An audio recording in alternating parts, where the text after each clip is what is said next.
महाराज जी, भगवान तो अंतर्यामी हैं, तो क्या उनको अपनी कामनाएं व्यक्त करनी चाहिए या वो स्वयं ही सब समझकर अपने? यदि आपको अंतर्यामी पर विश्वास है तो फिर प्रश्न या मांग कामना करने की बात आनी ही नहीं चाहिए, क्योंकि अंतर्यामी है, उनको पहले से सब पता है, तो ना मुझे मांगना है ना मुझे कामना करनी है। तो यदि अंतर्यामी पर उस कोटि का विश्वास नहीं है तो फिर मांगना भी चाहिए। हम किससे मांगे? तुम्हें माता च पिता तुम्हें वो बंधुश्च सखा तुम्हें हो, आप ही मेरे सब कुछ हो। तुम्हें विद्या द्रविणम तुम्हें हो, धन भी तुम ही मेरे हो। तो अगर हमें भगवान से मांगना है तो सिर्फ भगवान से मांगे, किसी और से नहीं। तो हमारी भगवान मांग पूरी कर देंगे, क्योंकि भगवान ने अर्थार्थी को भी अपना भक्त कहा है। 4 प्रकार के भक्त बताए। आर्त भक्त जो संकट निवृत्ति के लिए भगवान का भजन करता है, अर्थार्थी भक्त जो भगवान से धन प्राप्ति के लिए भजन करता है भगवान का, और जिज्ञासु जो भगवान से भगवान को जानना चाहता है, और ज्ञानी जो भगवत स्वरूप हो गया है।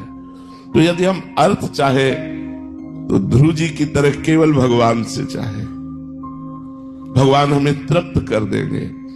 या तो ऐसा ज्ञान दे देंगे कि अर्थ की तरफ चाह नहीं रह जाएगी, या फिर हमारा ऐसा विधान बना देंगे कि जो चाह है अर्थ की वो शांत हो जाए। बहुत करुणामय और बहुत सामर्थ्यशाली है।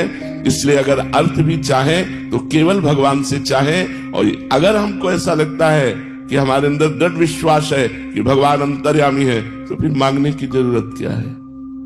फिर तो आगे से आगे वो खुद व्यवस्था करेंगे। अंतर्यामी है, वो सब जानते हैं। पर यदि ये विश्वास दृढ़ ना हो तो मांग भी लेना चाहिए, प्रार्थना भी कर लेनी चाहिए। और अगर मांगने पे भी वो इच्छा पूरी ना हो रही हो तो इसका क्या भाव रखें? इसमें 2 भाव हैं।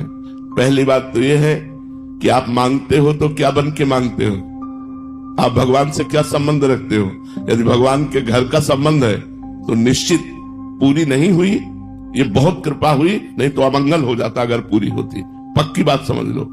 अगर हम भगवान को अपना मानते हैं और हमारी की हुई कामना पूरी नहीं हुई, तो निश्चित भगवान परम मंगल विधान करके वो हमारी कामना पूरी नहीं कर रहे। वो अखिल विश्व को जीवन दान देने वाले, वो मेरी कामना क्यों नहीं पूर्ण कर सकते? प्रकट में तो हमें अमंगल लग रहा है। नहीं, ये गलत बात है, ये गलत बात है। भगवान के विधान को मानना ही तो शरणागत का लक्षण है। जोई जोई प्यारो करे सोई मोहि भावे, जोई जोई प्यारो करे सोई मोहि भावे। जो मेरे भगवान करते हैं बड़ा मंगल करते हैं, अमंगल हो ही नहीं सकता। तो भगवान जो करते हैं परिणाम में बड़ा मंगलमय होता है। लेकिन तत्काल में मुझे लगता है कि मेरी ये बात पूरी हो जाती तो क्या चला जाता?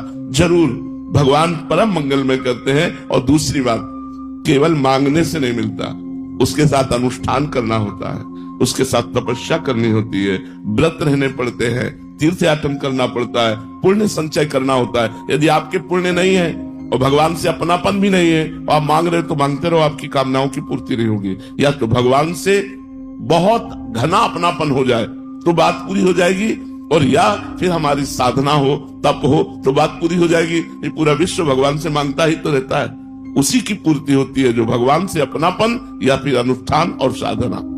महाराज जी, जैसे कोई बहुत बड़ा हो तो उसके घर में जाके कोई एक, जैसे हम भिखारी हैं तो मांगे तो तब भी वो दे देता, तो ऐसी दया भी होती है कि वो बहुत बड़े हैं, वो तो जगत पिता हैं। तो इसमें अपनापन हुआ ना, महिमा भगवान की, कि भगवान तो बड़े करुणा में हैं, भगवान तो बड़े उदार हैं, बड़े दाता हैं, वो बड़े महान हैं। अगर मैं उनसे मांगूंगा तो जरूर पूर्ति हो जाएगी। या तो तपस्या हो या अपनापन हो। ये जरूर है कि जो इस भाव से भगवान के दरबार में गया कि आप तो महाराज सर्वलोक महेश्वर है, अनंत ब्रह्मांडों के स्वामी हैं, मैं दीन भिक्षुक आपकी शरण में आया हूं, जरूर भगवान उसकी इच्छा की पूर्ति करेंगे।